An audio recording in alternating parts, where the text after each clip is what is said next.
नमस्ते। आशा की बैठकी में आपका स्वागत है। आज मैं शिव कुमार जोशी की लिखी एक कहानी सुना रही हूँ।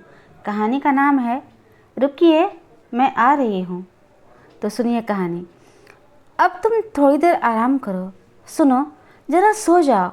सारी रात जागे हो, कब तक इसी तरह बैठे रहोगे? नहीं उठोगे? अच्छा बाबा, आराम ना करना हो तो फिर जाकर कुछ खा पी लो। हंस क्यों रहे हो? श्री सुनो। रमीला ने कितनी ही विनती की, मीठी झिड़कियां दी, पर श्रीनिवास ना तो अपने बिस्तर से उठा और ना उसकी किसी बात का उत्तर दिया। वह तो सिर्फ उसके सिरहाने बैठा एक हाथ से धीरे धीरे पंखा झलता रहा और दूसरे हाथ से रमीला की इधर उधर बिखरी लटें संवारता रहा। रमीला और श्रीनिवास बनारस हिंदू विश्वविद्यालय में मिले थे। श्रीनिवास इंजीनियरिंग कॉलेज में अध्ययन कर रहा था और देश का विभाजन होने पर अनाथ रमीला कराची छोड़ बनारस आई थी। सरकारी स्कॉलरशिप लेकर उसने वहीं आर्ट्स कॉलेज के दूसरे वर्ष में प्रवेश लिया था। श्रीनिवास फुटबॉल और हॉकी का अच्छा खिलाड़ी था। सेंटर फॉरवर्ड के रूप में हर बड़े मैच में विजयी खेल खेलने वाले इस सुंदर खिलाड़ी की गतिशील दौड़, गौर सौष्ठवपूर्ण काया, स्याह जुल्फों में मुस्कुराता सदा प्रसन्न चेहरा लोग याद करते। सिर्फ खेलकूद में ही नहीं, अपितु यूनिवर्सिटी के सारे कार्यक्रमों में वह आकर्षण का केंद्र बनता। पढ़ाई के अतिरिक्त अन्य कार्यक्रमों में रुचि लेने वाली सिंधी चमक वाली रमीला वहाँ अपना प्रभाव जमा रही थी। उसकी पतली किंतु सुगठित देहलता, बड़ी बड़ी आंखें, बहुत खूबसूरत तो नहीं थी, फिर भी देखने में ही भा जाए ऐसा भावपूर्ण चेहरा और सबसे बढ़कर उसका मिलनसार हंसमुख स्वभाव, इन सब बातों में वह सबसे अलग दिख पड़ती। और ऐसी परिस्थिति में जैसा कि होता है वैसे ही श्रीनिवास और रमीला एक दूसरे के परिचय में आए। परिचय पर गाढ़ मैत्री और फिर उसके स्नेह के अंकुर फूटे। इंजीनियरिंग पास करने पर बम्बई सरकार की नई शहरी योजना में श्रीनिवास की नियुक्ति हुई। बिछड़ते समय किए गए वादे के मुताबिक श्रीनिवास ने अपने 2 बड़े भाई और 2 बहनों के आशीर्वाद लेकर रमीला के साथ शादी की। उस बात को 2 साल गुजर गए। नौकरी की भागदौड़ और अस्थिर जीवन के कारण सुकोमल रमीला बीमार पड़ गई और धीरे धीरे उसका शरीर छिन्न होने लगा। श्रीनिवास तुरंत छुट्टियां लेकर उसे पंचगनी ले गया। भांति भांति के महंगे इंजेक्शन, टॉनिक और जो कुछ डॉक्टरों ने सुझाया वह सब कुछ करने लगा। वह दिन रात 24 घंटे मुस्तैदी से उसकी सेवा में लगा रहता। इस तरह करते करते वह अपने दैनिक आवश्यकताओं के प्रति भी एकदम लापरवाह हो गया। यदि रमीला को जरा सा भी बुखार होता तो उसका चेहरा चिंतातुर हो उठता। 2 दिनों से रमीला ज़्यादा अस्वस्थ थी, इसलिए आज रात रमीला बिल्कुल भी न सो पाई। बुखार ने उसे सोने नहीं दिया। उसके बिस्तर के सिरहाने से श्रीनिवास एक पल भी दूर नहीं हुआ था और आज सुबह तो उसने चाय नाश्ता भी नहीं किया। रमीला ने बहुत आग्रह से उसे थोड़ा चाय नाश्ता करके कुछ आराम करने को कहा, परंतु उसको नज़रअंदाज करते हुए उसने बड़ी कोमलता से रमीला को पास वाले पलंग पर सुला, उसका बिस्तर झाड़ा, चादर बदलकर नया चादर बिछाया, तकिए के कवर बदले, पास में पड़ी हुई उगलदानी उठाकर बाहर फेंकने ही जा रहा था कि तभी रमीला ने अपना कमज़ोर हाथ बीच में धर दिया और करवट बदलकर दूसरे हाथ से उसका कुर्ता पकड़कर उसे जाने से रोका। रमी, ये क्या कर रही है? देख तो मैं आगे कुछ कहे तभी रमीला की आंखों से आंसू के बड़े बड़े कतरे देखकर रुक गया। उगलदानी पास में रखकर बड़ी ममता से उसकी आंखें पोंछी। रमीला ने हाथ के इशारे से श्रीनिवास को पास बैठने के लिए कहा। थोड़ा स्वस्थ हो उसके दोनों हाथ अपने कांपते हाथों में लेकर गिड़गिड़ाती हुई आवाज़ में पूछा, श्री, तुम मेरी इतनी देखभाल क्यों कर रहे हो? एक अपरिचित यतीम लड़की कॉलेज के दिनों में तुम्हें मिल गई और प्यार हो गया, यह क्या पागलपन है? श्रीनिवास ने हंसते हंसते पूछा। पागलपन नहीं है, मैं तुम्हें कष्ट दे रही हूँ, इसका मुझे रंज है। निवास, कहाँ तुम्हारी मजबूत सशक्त तंदुरुस्त देह, कहाँ यह मेरी गौरवगिष्ठ काया? मेरी हालत तो देखो, तुम्हारे सारे अरमानों को क्या हुआ? तुम क्यों ऐसे बीमार बीवी से इस तरह चिपके हुए हो? इसकी वजह है। ऐसा कहकर उसने प्यार से रमीला के गाल पर हल्की सी चपत लगाई और उठने लगा, पर रमीला ने उसे भागने न दिया। धीमी बिखरती आवाज़ में बोलने लगी, मैंने काफ़ी दुनिया देखी है, कॉलेज के दिनों में काफ़ी जवान कॉलेजियनों से परिचय भी हुआ है। सामान्य युवा मानस को मैं बहुत अच्छे से जानती हूँ, परंतु हमेशा बीमार बिस्तर से लगी बीवी को अति प्यार से चाहते उत्साही युवा पति की ऐसी निष्ठा मैंने न कहीं देखी है न सुनी है। 6 महीने से मैं इसी बिस्तर पर पड़ी हूँ, फिर भी तुम्हारे चेहरे पर जरा सी भी सिकन नहीं है, चिड़चिड़ाहट नहीं है। यह सब क्यों श्री? अच्छा, अब सो जाओ, चुप हो जाओ। इतना कहकर खड़े होकर उसने पहले से भी अधिक कोमलता से श्री ने रमीला को दुबली पतली हल्की देह को फूल की भांति उठाकर साफ किया और उसके बिस्तर पर लिटा दिया। लेटे लेटे रमीला ने आंसू भरी आंखों से उसे दोबारा पूछा, इतना सब कुछ मेरे लिए क्यों? मुझे तुम्हें फिर से भले चंगा करना है रमी। वैसे तो इस जीवन में होने से रही। ऐसा मत बोल रमी, ऐसा मत बोल। अगर तुम्हें ऐसा कुछ हुआ तो। इतना बोलते बोलते श्रीनिवास की आवाज़ गले में फंस गई। उसकी आंखों से 2 बड़े बड़े आंसू टपक पड़े। रमीला ने कभी सदा मुस्कुराते चंचल पति की आंखों में आंसू नहीं देखे थे। ऐसी बीमारी होने पर भी वह उठ बैठी और उसके कंधे पर अपना सिर टेक कर ऊपर निगाह उठाए उसकी असामान्य गंभीर मुखमुद्रा को अपलक देखती रही। कुछ क्षण इसी तरह बीत गए। बीमार हाथों से उसकी पेशानी पर झुकी जुल्फ को ठीक करती बरसती हुई निगाह से पूछा, पागल हो गए हो क्या श्री? ऐसा कोई करता है? श्रीनिवास ने स्वस्थ होने का प्रयास करते हुए उत्तर दिया, नहीं नहीं, यह तो ऐसे ही मुझे याद आ गया इसलिए। रमीला ने प्रश्न किया, क्या याद आ गया? उत्तर श्रीनिवास न देता, परंतु उसने जिद करके ऐसी बड़ी कसम दिलाई कि कहे बगैर कोई दूसरा चारा न था। उसने कहा, रमी, मैं तुम्हें एक बात सुनाता हूँ। बात ज़रा लंबी है, तुम आराम से लेट जाओ और सुनो। उसने कहना शुरू किया। उत्तर गुजरात में बीजापुर के पास कुकरवाड़ा नामक एक छोटा सा गांव है। वहाँ एक वृद्ध ब्राह्मण और उनकी वृद्ध पत्नी झोपड़ीनुमा मकान में रहते हैं। 5 बच्चों की मृत्यु के बाद सिर्फ एक बेटा बचा था। गांव की देसी पाठशाला में वहाँ पढ़ाई करता वृद्ध कथावाचक पिता फुर्सत के समय उसे पुराणों की बातें सुनाते। बेटा जब 12 साल का हुआ तो पास के गांव के अपने जैसे गरीब वृद्ध ब्राह्मण की 9 साल की इकलौती बेटी के साथ उसका विवाह कर दिया। मानो बेटी के विवाह की ही राह देख रहे हों।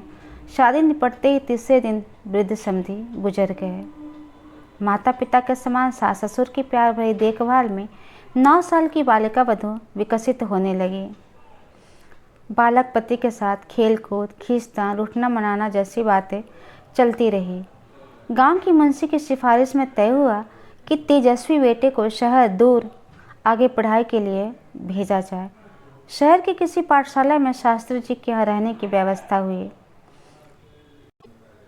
अथक मेहनत, तीव्र बुद्धि और सेवापरायण स्वभाव के कारण विशेष सुविधा में पढ़ते अन्य विद्यार्थियों से भी वह बहुत आगे रहा। शिक्षकों का प्यार भी पा सका। छुट्टियों में वह कुकरवाड़ा आता। वहाँ बूढ़े माता पिता और बालिका वधू इस तरह खिल उठते मानो राह तकते बैठे हों। इस तरह कुछ दिन साथ रहने को मिलता। बचपन का साथ और भी प्रगाढ़ बनता। हालांकि बेटा ज़्यादा कुशल, स्वस्थ और ओजस्वी बन रहा था, जबकि पुत्रवधू गांव में ही पलने आगे गांव की आबोहवा और खासकर भयानक गरीबी के कारण कुछ रूखी, अनगढ़, देखने में अति सामान्य बनी रही। फिर भी दोनों के दिल के से अदृश्य ताने बाने के साथ साथ गूंजते जा रहे थे। गांव में महामारी फैली। 7 दिन के अंतराल में बूढ़े माता पिता इन्फ्लुएंजा में मर गए। 16 साल के किशोर बेटे के सिर पर इतने बड़े संसार में अपनी पढ़ाई और बालिका वधू की जिम्मेदारी अकेले निभाने की जिम्मेदारी आ पड़ी। पहले गांव, फिर शहर में महामारी से चिट्टियों की तरह मरते इंसानों को देखकर उसका किशोर हृदय एक संकल्प कर बैठा। दीन दुखियों रोगियों के लिए उपयोगी बन सकूं, इस हेतु एक उत्तम डॉक्टर बनूंगा।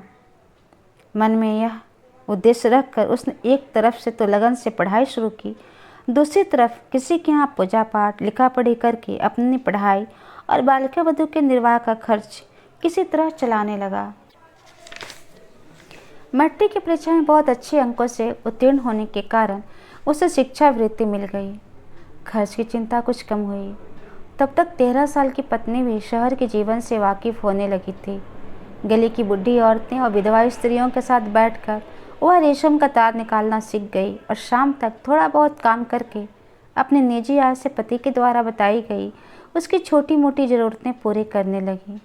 मेरा पति डॉक्टर बनेगा, यह ठेठ गंवी गांव की पत्नी अपने जीवन के सार्थकता मानने लगी। 2 साल बाद आगे पढ़ाई के लिए बम्बई जाया जा सके इतनी भी पूंजी उसके पास न थी। फिर भी साहस करके 18-19 साल की कच्ची उम्र में परिपक्व बुद्धि और दृढ़ मनोबल के साथ वह पत्नी को लेकर बम्बई पहुंचा। भुलेश्वर की किसी अधियारी चाल में सस्ते किराए पर नीचे की एक कोठरी ली। अड़ोस पड़ोस में इस किशोर युगल ने अपने सरल स्वभाव और मेहनती आदतों से गौरवपूर्ण स्थान प्राप्त कर लिया। मकान मालिक ने अपनी जान पहचान का प्रयोग कर उसकी डॉक्टरी पढ़ाई के लिए आर्थिक सहायता दिलवाई। उसके लिए इतनी सहायता बहुत थी। सुबह से दोपहर, दोपहर से शाम तक कॉलेज और अस्पताल, अस्पताल और कॉलेज में पूरी निष्ठा से वह युवक पढ़ाई में निमग्न रहा।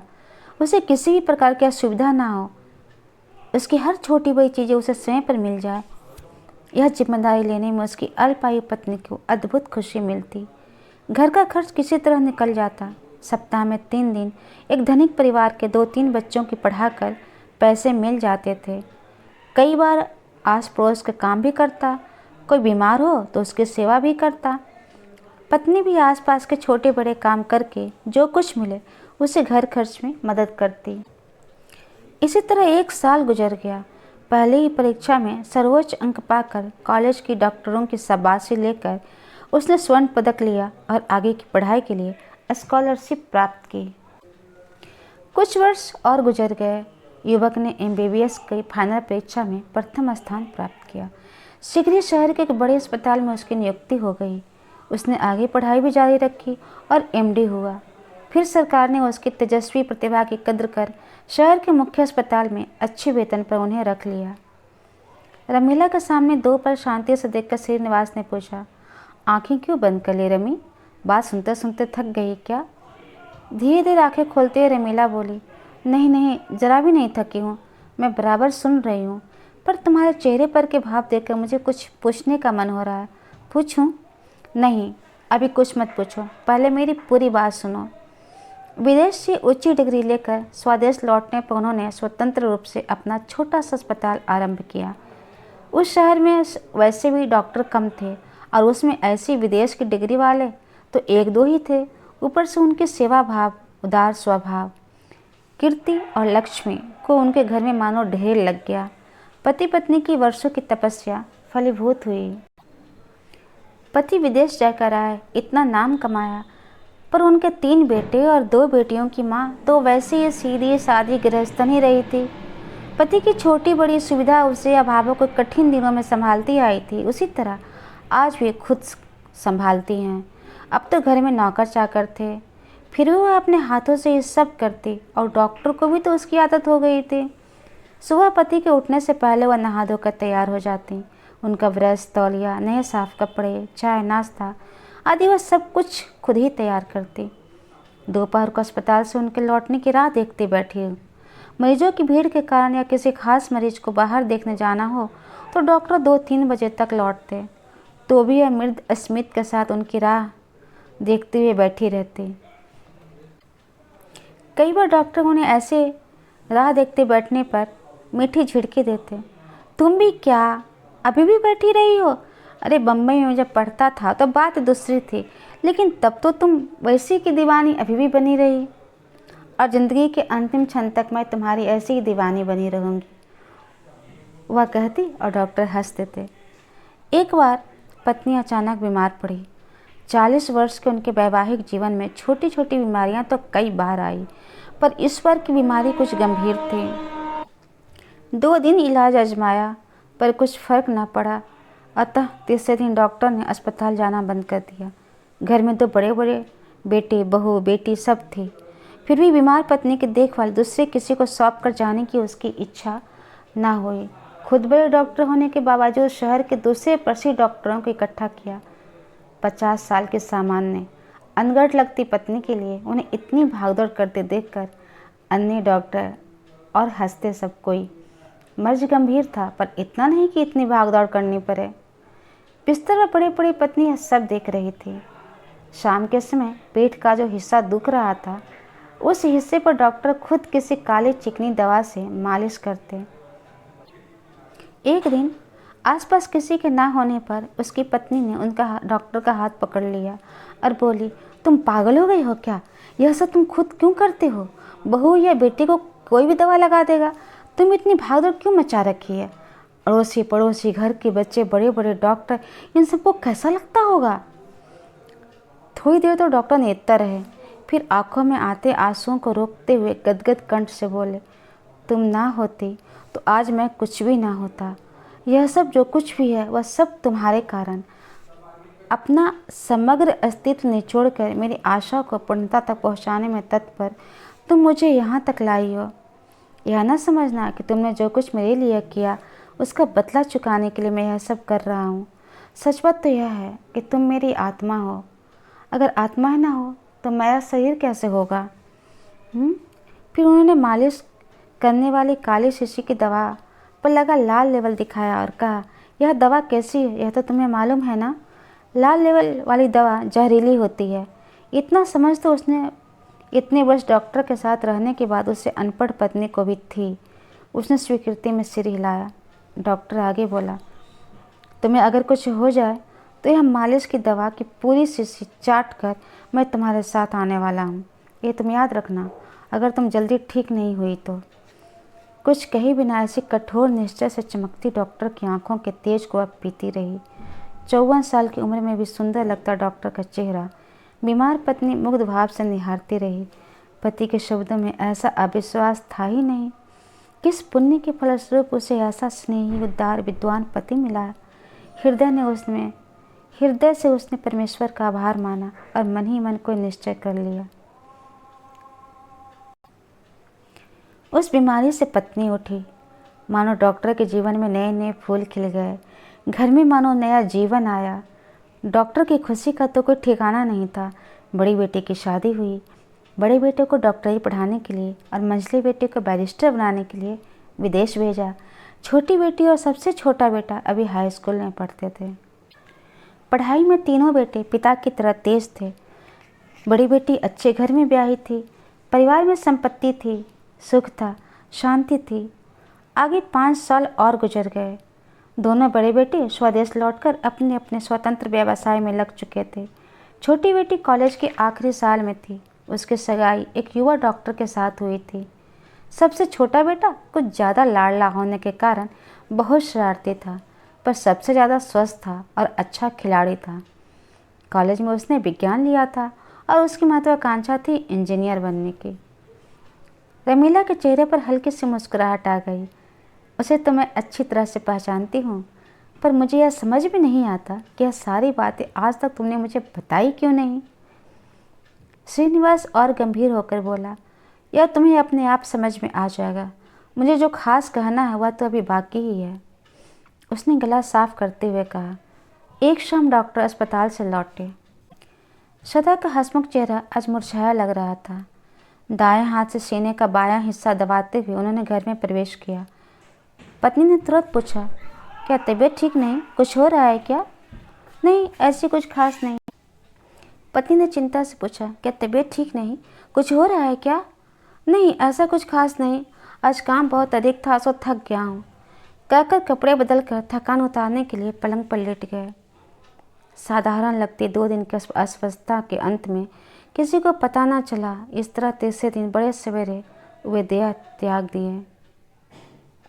ऐसा हो नहीं सकता, अभी तो मैं बैठी हूँ, वे कैसे जा सकते हैं? इस जिद के साथ पत्नी 24 घंटे तक मृतदेह के पास बैठी रही। वह यह स्वीकारने को तैयार ही नहीं थी कि पति की मृत्यु हो गई है। अंततः सगे संबंधियों, बेटी बेटियों ने बहुत समझाया, कहा, तब जैसे रूठ गई हो इस तरह परे हट गई। आँख में आंसू की एक बूंद तक न थी। आंखें एकदम वीरान हो गई। कुछ देख रही हो? यूँ शून्य दृष्टि से घंटों देखा करती और कभी कभी बड़बड़ाती रहती, मुझे छोड़कर चले गए? नहीं नहीं, वे ऐसा नहीं कर सकते। पर फिर भी वो चले तो गए ही ना। मैं तो अभी यहीं पर हूँ। कहते थे कि छोड़कर कभी कहीं नहीं जाएंगे। अगर उनके बस में होता तो वो ऐसा कभी नहीं करते। मुझे छोड़कर इस तरह सोए सोए ही चले ना जाते, मुझे बताकर जाते। इस तरह की असम्मत वार्तालाप चलता ही रहता। रुकना उनके हाथ में नहीं था, सो उन्हें जाना पड़ा। पर मेरा जाना तो मेरे हाथ में है ना, मैं क्यों यहाँ रुकी हूँ? रुकना, देखो तुम ज़्यादा आगे मत चले जाना, मैं आ रही हूँ, मैं आ रही हूँ। रुकना, ठहरना, आगे मत जाना, मैं आ रही हूँ। वह बड़बड़ाती रहती। उसने अपने जीवन के रोज़मर्रा के सारे व्यवहार छोड़ दिए। आँखों में नींद ना थी, आंसू भी ना थे। मन में आया तो नहाती, वरना दिनों तक शून्य मनस्क सिवा एक जगह पर बैठी रहती। पति की मृत्यु हुए 7 दिन हुए थे, पर अब तक अनाज का एक दाना भी नहीं लिया। सबने बहुत विनती की, सौगंध दी, आंसू बहाए, पर सब कुछ व्यर्थ। उसकी रटन और आवेगपूर्ण बन गई।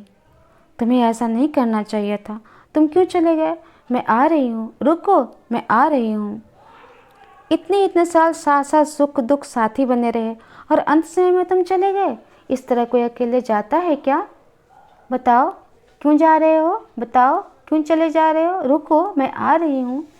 मानो पति सामने बैठे हों और वह डांट रही हूँ, इस तरह बोल उठती थी। भरा पूरा घर था। अत्यंत आशाकारी विद्वान बेटे थे। बड़ी लड़की का संसार भी सुखी था। छोटी बेटी की शादी भी करनी थी। सबसे लाडले बेटे का घर बसाना था। पोते पोतियों का समुदाय था। घर में समृद्धि थी, बाहर रुतबा था, इज्जत थी, मान था, परंतु किसी भी चीज़ से उसका मन आकर्षित नहीं हुआ। इस तरह 33 दिन बीत गए। सुखी संसार के निशाने स्वस्थ पुष्ट शरीर सूख कर कांटा बन गई। आंखें भीतर धंस गई, चेहरा सूख गया। धीरे धीरे देह निस्तेज बनने लगी। उसकी उज्जवल चेहरे पर लेकिन एक उज्जवल आभा बिखर रही थी। कभी वह टूटती आवाज़ में खुद ही बोलती, तुम कह रहे थे ना कि तुम्हें अगर कुछ हो जाए तो मैं जिंदा नहीं रह सकूँगा। तुम क्या समझते हो कि तुम इस तरह चले जाओगे और मैं यहाँ बैठी रहूँगी? रुको, मैं आ रही हूँ। रुकिए। 48वें दिन उसकी नब्ज एकदम बेकाबू हो गई। घर के सब लोग खाट घेर कर बैठे थे। अंत निकट आ रहा था। एक बार बड़ी मुश्किल से आंखें खोलकर चारों ओर निगाह घुमाई। सांस बंद होती जा रही थी। होठ जरा सा मुस्कुराए।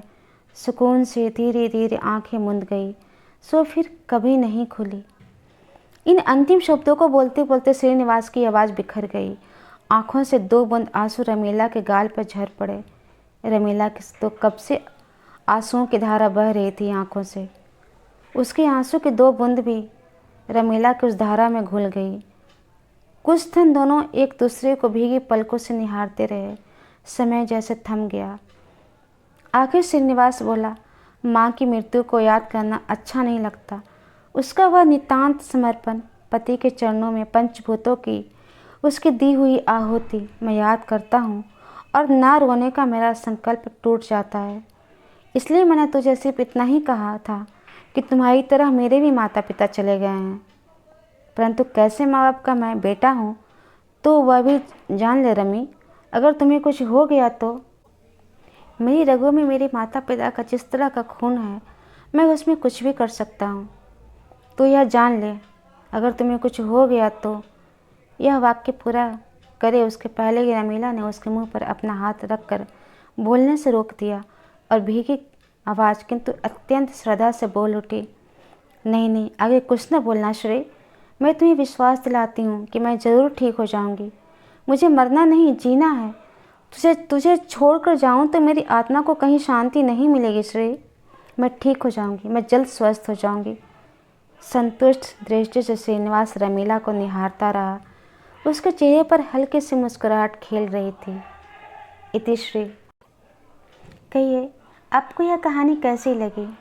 कमेंट बॉक्स में ज़रूर लिखिए और पसंद आने पर कृपया लाइक करें, कमेंट करें, शेयर भी करें और सब्सक्राइब वह तो बहुत ज़रूरी चीज़ है, उसे करना ना भूलें। धन्यवाद।